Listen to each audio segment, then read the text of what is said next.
Welcome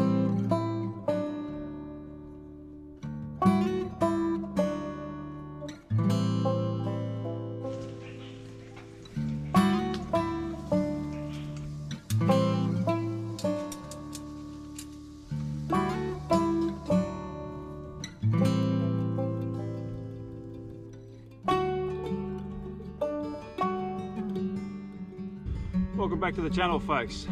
Today I wanted to go through the equipment that I take out on a multi-night canoe trip. I get a lot of questions on the channel about what gear I actually take in the actual canoe itself, from bedding, sleeping, cooking pots, all that type of stuff. So I thought, while I've got a weekend at home, I'd come down to a little lake here and just take some footage and to just take you through all the equipment that I use and what I've chosen over the years that works for me in my little 11-foot canoe. So I'm not going in a 15-foot canoe, I'm only in about 11.5-foot canoe here. So it's quite a short one, but I don't need a lot of equipment, and I actually prefer to go minimalist rather than carrying a whole lot of gear. So the first item is a tarp. I take away this little Alton Goods tarp. It's 3 by 3 meters, really great, really small and lightweight. It's only about 782 grams, so this thing's really, really light. Really compact as well, which is fantastic, but it gives me great coverage and is probably one of the first things I set up at camp, because I can throw everything under that. If I need to go out fishing or do anything else, everything stays dry. So if I'm out for the day or out for the evening, I can come back to a camp and everything's dry. So my preference always when camping, even in the summertime when I know there's not going to be rain, I'll still put it up for shade, and just to make a little bit of a campsite, as I said, to put everything under. And it's particularly good at night time when you're cooking and so forth, because it just gives you a sense of home in your campsite. And it's been absolutely brilliant for me, I must admit. Very, very strong. It's been through some pretty strong winds. Haven't had any issues with any of the corners tearing out or anything like that. Comes with all the guy ropes you need, all the pegs you need, aluminium tri-pegs, which are fantastic. And it's done a really great job.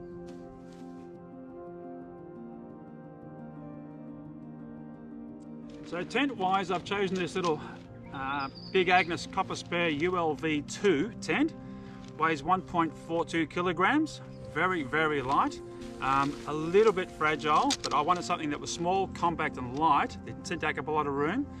And the reason I go for light equipment also is for portaging. So if I've got to portage and carry this gear across rocks and so forth, I don't want a whole lot of weight. So the lighter the better for me. I can take a bigger tent, obviously. You can take as big a tent as you want. But for me, something small is great. It also comes with a little footprint, and the idea of the footprint is just to protect the bottom of the actual tent itself against twigs and rocks and stones, even though I do a pretty good job of cleaning that all out.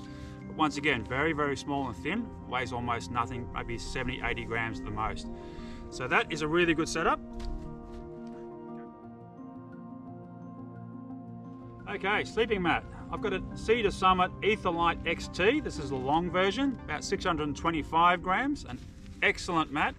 Comes with its own inflation bag, which you can use also on the little Eros pillow. It's reversible, which is fantastic.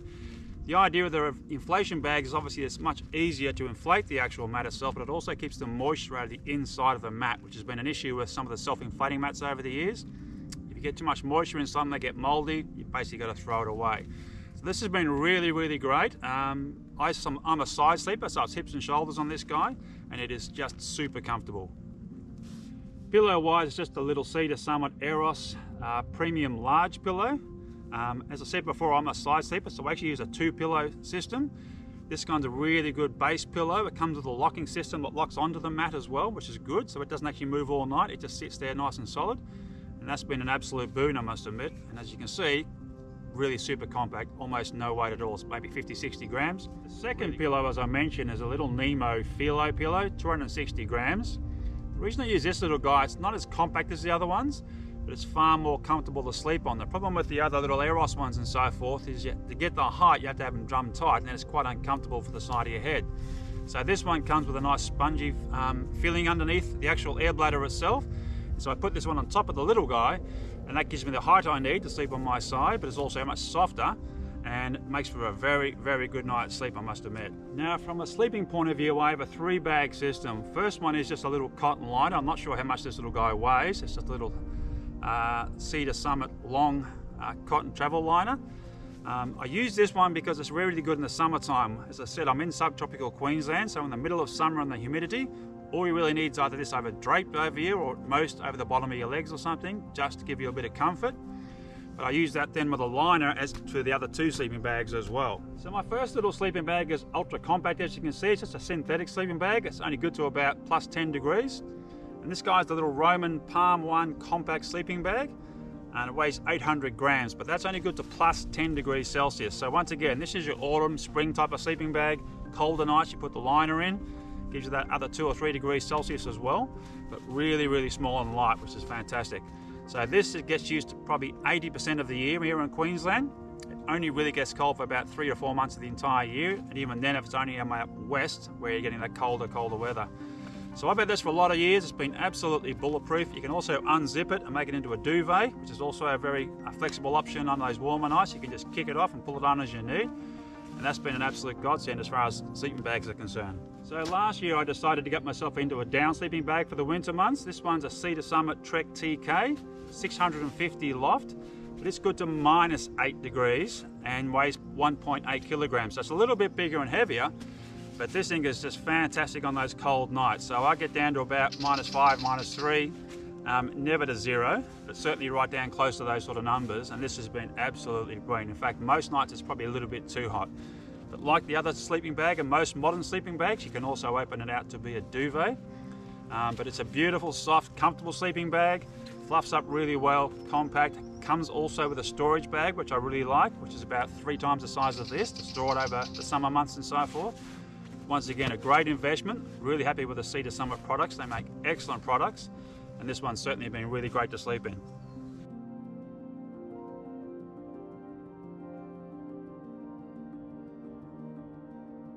Okay, so once I've got my bedroom set up, the tent, the tarp, etc., everything thrown inside there, some days I'll actually put in the sleeping bags and get that all set up, depending on how much time I've got.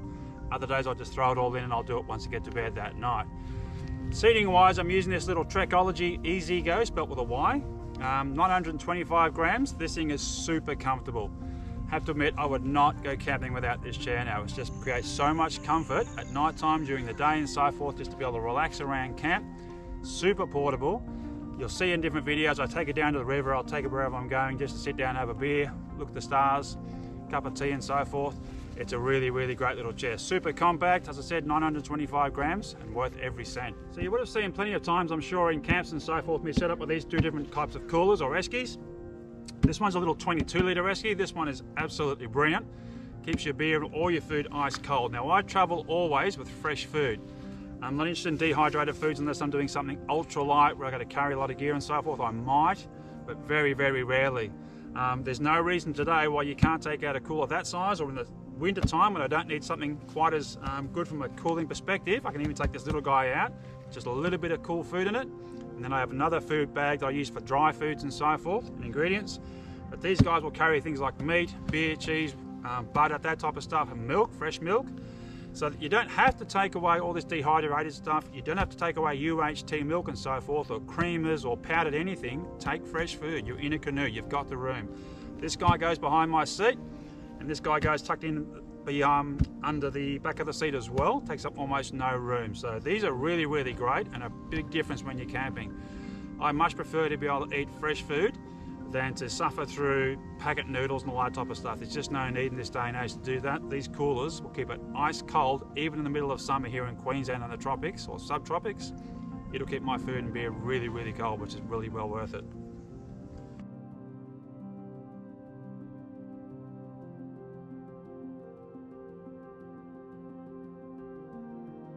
So from a cooking setup, all of my cooking gear goes in here. So in here's pots, tables, cutlery and so forth, which I'll take you through in a moment. The only thing that's not in here is a frying pan and a plate, but everything else is all in this one little bag, and it keeps it all just in the one place, nice and easy. This goes in the day pack in the back of my canoe, which I'll show you in a moment. The idea being, if I want to stop for lunch, that all my cooking gear is in here. Quick and easy out of the actual day pack, take that up onto the bank somewhere, get food out of the dry food or the Esky, and I can make up a quick lunch, cook up a roux, whatever I want to do. So you would have seen this down beside my chair. This is a little Boundless Voyage table. It just folds flat, as you can see.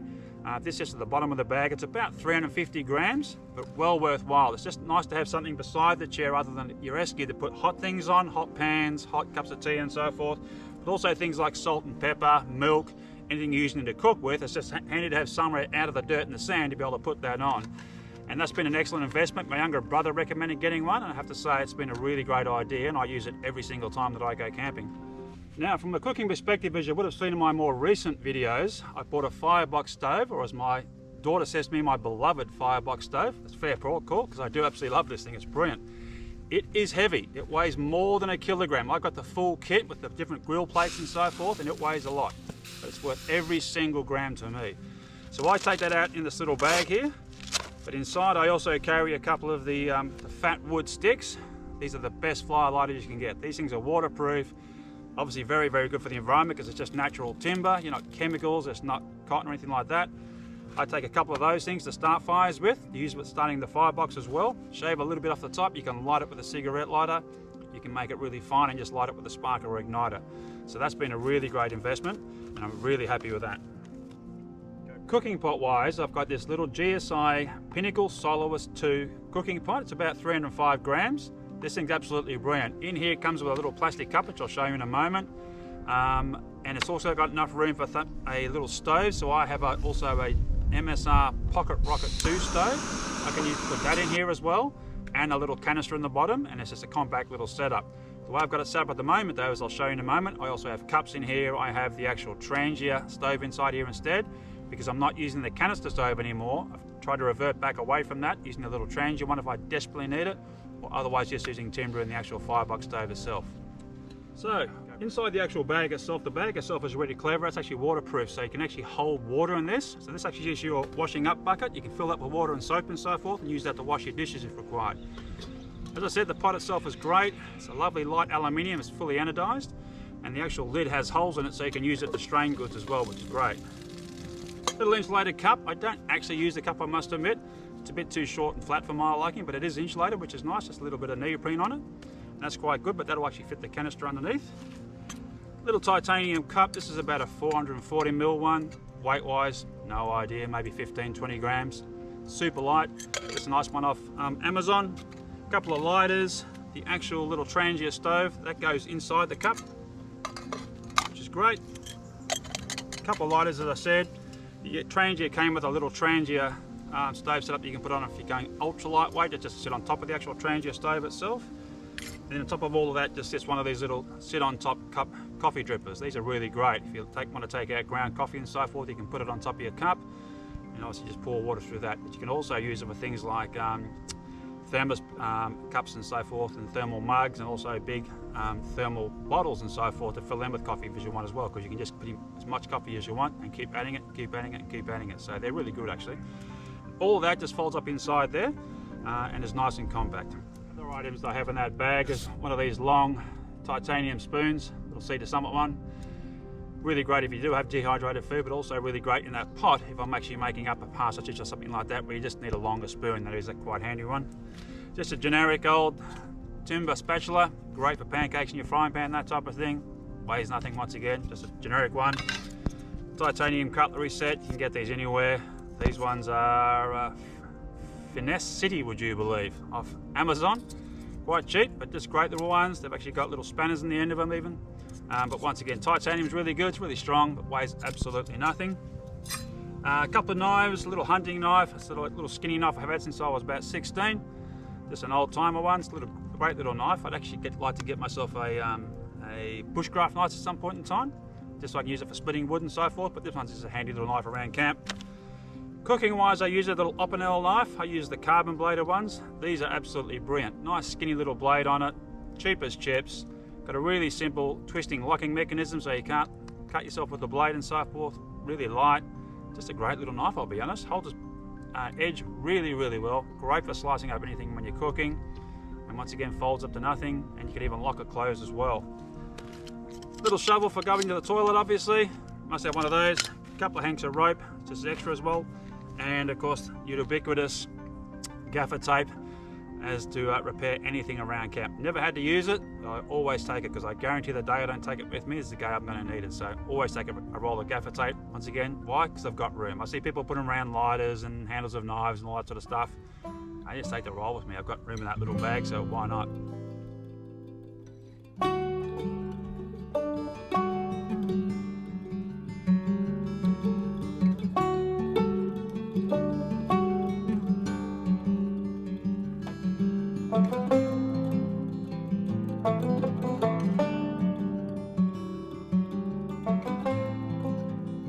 other item of my frying pan. This is a little GSI Pinnacle frying pan with a folding handle. This is quite a good one. It's a little bit heavier than your titanium type of ones.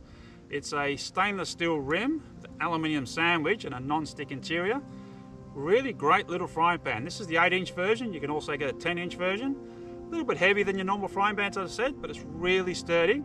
And the non-stick surface works exceptionally well, I must admit. This has been an absolute boon. It's just perfect for me and probably enough for 2 people, I'll be honest. If you're cooking a meal for 2 people in this would be enough room. But it's a great little frying pan. Once again, just bought it on Amazon. I'm going to leave links to all the products, by the way, at the end of this video in the description of the video itself. So any of these products you're looking at, you just go down and click on the link and away you go. It may be an affiliate link with a bit of luck. I'm trying to set up an affiliate program with Amazon. So that if you do purchase through my link, I get a little clip and that goes towards camera gear and everything else for my channel down the track. So I'm just looking to set that up now, and if I can get it going in time, I'll put it that way. But otherwise, go down, follow the links either way and you'll still get to the products. So from a water perspective, I have 2 types of water carrying systems.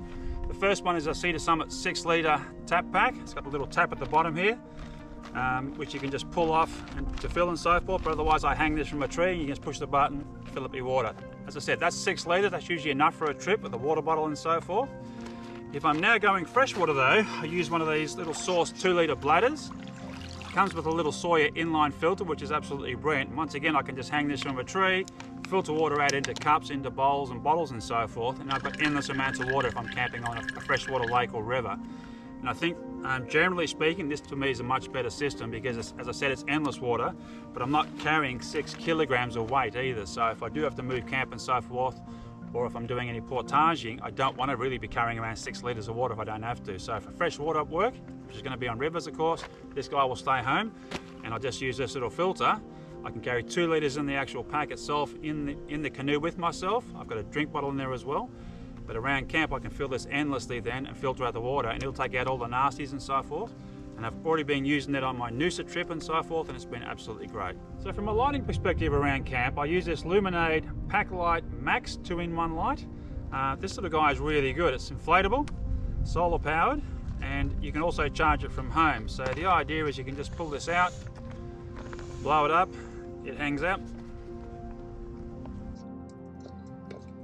So yeah, just blow it up, hang it anywhere around camp. Other great things about it, of course, is being solar powered. You would have seen this sitting flat on the front of my canoe, up on top of a dry bag and so forth. You can also charge it from home here. There's a little port there for charging at home. But it also has a USB out, so you can actually use this to charge your phone. So if you're actually on a longer trip and so forth, and this is charging all day, at the end of the day, you can plug your phone into there and also charge that. So it has a little battery built in behind the solar panel. And that's a really great little blade because it folds down nice and flat, as I said. I can just leave it out to charge all day, hang it anywhere inside, but it's also, because it's boxy, you can set it inside the tent. So I'll just chuck this in the tent at night time, just illuminate the tent, which it does really well. And you can just throw it around, it's really robust. That's a really good light. The second system I use is a little Petzl light. Comes in this little Nokia light case, or you buy the Nokia light case separate, I should say. And that's a really good setup because you essentially got a torch inside that. It comes with its own little strap, which I'll show you. So you can hang that up in your tent, which I do at night time. It just sits inside the tent. That's a really compact setup. So if I'm going, once again, ultra light, I'll leave that big guy at home and just take this little guy. I've got a little Petzl Actic Core 600 lantern, 600 lumen derby. This is a great little head torch, also has a red light. The core system is a rechargeable battery. The good thing about the rechargeable battery is that you can also take the battery out. If I can get it to come out. You can charge that at the actual battery itself, and you can also then put AAA batteries in the actual lantern itself. So if you're traveling, once again, really, really handy to have that option. But otherwise, you put this little guy back in, and you've got yourself a great little lamp, and it will go literally 3, 4, 5 nights, no problem at all. Really strong, really powerful. And as I said, being rechargeable, I really like that because you can go through a lot of batteries. And you can charge that obviously then in your car. I can charge it off the other lantern as well. And I've got a power bank, which I'll show you in a moment, with all my camera gear. But I've never had that run out on a camp yet, and I've been out with 2 or 3 nights, no problem at all. And this thing's absolutely brilliant around the campsite. So as far as storage bags are in the actual canoe itself, I've just invested in this new Widepac 55-litre dry bag. I'm very happy with this. You would have seen in all my previous videos, and you haven't seen this in any of my new videos yet. is my big blue rip curl one. It's 75 litres. It's actually too big. So I've been able to pare down and pare down and pare down, and it's now half empty, and I'm pretty much just packing that flat. But I wanted a bag that would make me, first of all, stop taking so much gear and take up less room in the canoe. Also, they had backpack straps on it for when I'm going to do portaging. So I want to do the Clarence River, and in particular the gorge. And there's a couple of big portaging sections there, so I want something I can just chuck on my back and then carry other bags with me, rather than having that great big duffel bag, because whilst it was handy and it's good for short trips, no good for portaging. And as I said, 75 litres is just too big and bulky. So this has been really good. Looking forward to using that guy. So that has all my tent in it, all my sleeping bags, sleeping gear, everything that is critical to be dry is all in that great big bag there, including the chair and so forth. So the chair I like to keep dry as well, obviously. Tarps, footprints, all that type of stuff. This little 20 litre sea line bag, this one is for food, so dry food. So I have all my condiments and so forth just in a little container like that. So that has all the coffee in it, oil, salt and pepper, porridge, all the little bits and pieces you need for dry food. Any cans and so forth also go into this guy. I'll also put things in here like, I'm just trying to think now what else goes in here. So all my water bottles, water packs, all that type of stuff. So all the miscellaneous stuff like that I don't need during the day will go into this guy. And that's worked out really well. And then a little rip curl day pack. So this one's what I call weatherproof or rainproof. So the zips themselves have got the little seals on them. So it sits in the back of my canoe behind the Esky, and this has all the stuff I need for the day. So obviously it has fishing gear and so forth, but it has chopping boards, all my knives and so forth. The little pack that had all my cooking gear in it, that goes in here as well, as I said, so I can just pull this out, take it up to go and have lunch, etc. But this has all the day-to-day stuff that I'm going to need during the trip, during the day and so forth, for fishing and everything else. All goes into this little day pack, and once again, being a backpack, nice and easy if I have to portage. So it's really just those three key bags, and then another bag I'll show you in a moment, which is my camera gear. But if I'm not using the camera gear and I'm not going to do videos, then that camera bag stays at home. So really simple bags, cost effective, but once again, 1, 2 or 3 items. I don't use barrels, I don't need barrels. I'm not going down very, very difficult rapids and so forth. And the only difference between if I'm doing an overnight trip or a 3, 4, 5, 6 night trip is how much food I carry. That little blue one in the middle here, the 20 litre one, has got plenty of room for dry foods and so forth.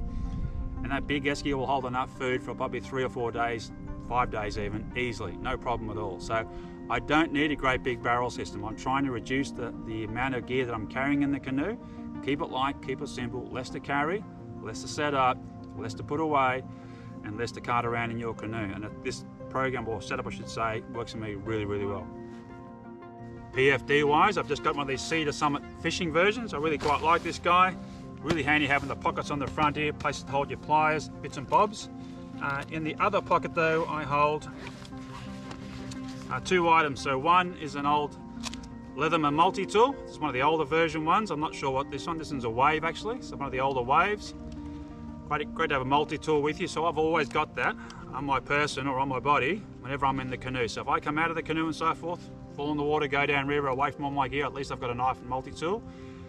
And I've also got a little fire lighter as well. So if I need to light a fire, etc., waterproof, stays in the bag with me. So if I get separated from my gear, my canoe on a rapids or a big river or a lake or anything like that, I've got a knife with me, multi-tool, and I've also got a way to start a fire. So I can scratch around, I can make myself a shelter for the night, but more importantly, I can light a fire to keep myself warm or to dry myself out, of course, if I'm getting out of a river. So those two always stay in the vest, along with obviously other fishing gear and so forth.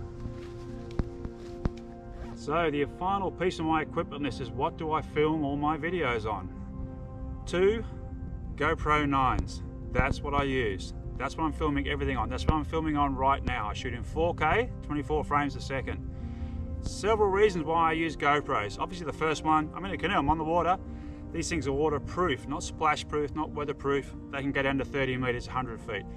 Absolutely brilliant from that perspective. But that's not the only reason I choose them. The other reason, obviously, being very compact. You can just put these in your pocket if you wanted to. I carry all my carrying gear in a dry bag. It's just a Kmart one, does the job. The other reasons is a few things that annoy me when I see other people's outdoor videos. One is the old looking at the side of the screen. So they're looking at themselves on the screen rather than actually you on the camera while they're talking. The one where they're doing the selfie, where they're pulling the camera around in front of themselves and saying, look at this view, and all you can see is their coconut. You can't see the actual view behind it because it's all blurred and out of focus. And the other one is when they're out on lakes and rivers and filming and so forth, and everything's on an angle because it doesn't centralize the actual horizon itself, or have horizon leveling, I should say. So they're things that I find just a little bit annoying when I'm watching other people's videos, is things out of focus, face out of focus, the focus hunting on the face and things behind them and so forth, and they're putting their hands up behind things to try and get things in focus. You can't see what's going on behind them, and I obviously want to see where they're camping, what the actual area itself looks like. And as I said, then the horizon thing as well. Nothing more annoying than they're sitting there fishing or paddling down a beautiful pristine lake and everything's on an angle like that. It just takes away from the, I think, the quality of the video from my perspective. So that's why I use the GoPros. The other item I use for filming around camps and so forth is my iPhone 12 Pro. If you can't see me in the footage, it means I'm using this camera.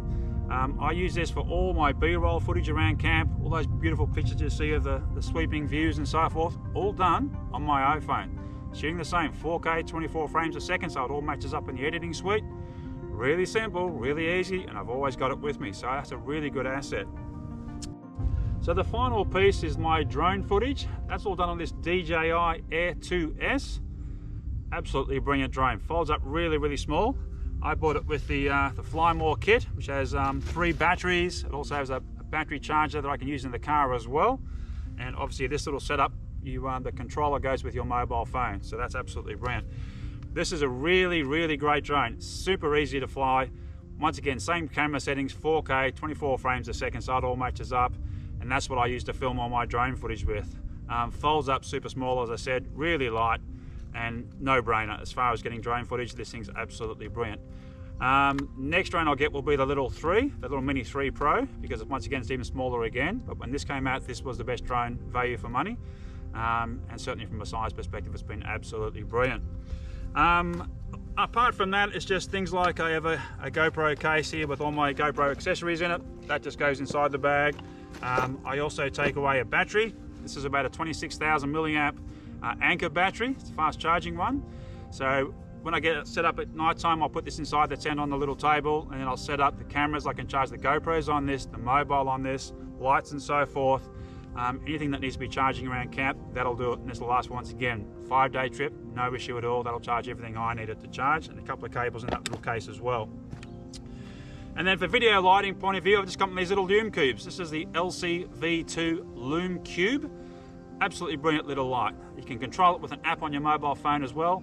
I'll set this up on a little Gorilla tripod, and that works exceptionally well from the point of view of lighting me. So all that lighting you see at night time around the camp and so forth is just on that tiny little Lume Cube. It's waterproof, splash proof, all that type of stuff. And as I said, I can attach this to anything, and it lights up the camp really, really well at night. So the final piece to all of this is the tripod, which I'm using now with my camera on top of it, which is a K&F Concepts travel tripod. It's about 1 kilogram in weight. It's carbon fiber, but exceptionally well priced. This thing it's under $200, and just over 1 kilogram. Absolutely brilliant. So once again, that goes in that little day pack. Nice and easy, quick and easy to get out to when I'm filming and so forth, when I'm filming on the sides of the bank or around camp, etc. Really compact, really light, and a really great tripod. So guys, that's everything that I take on a camping trip. If you can think of anything else you want to know about, I haven't worried about things like clothes and things like that. That's everyone's own personal choice as to what you take. I try to take quick dry stuff as much as possible.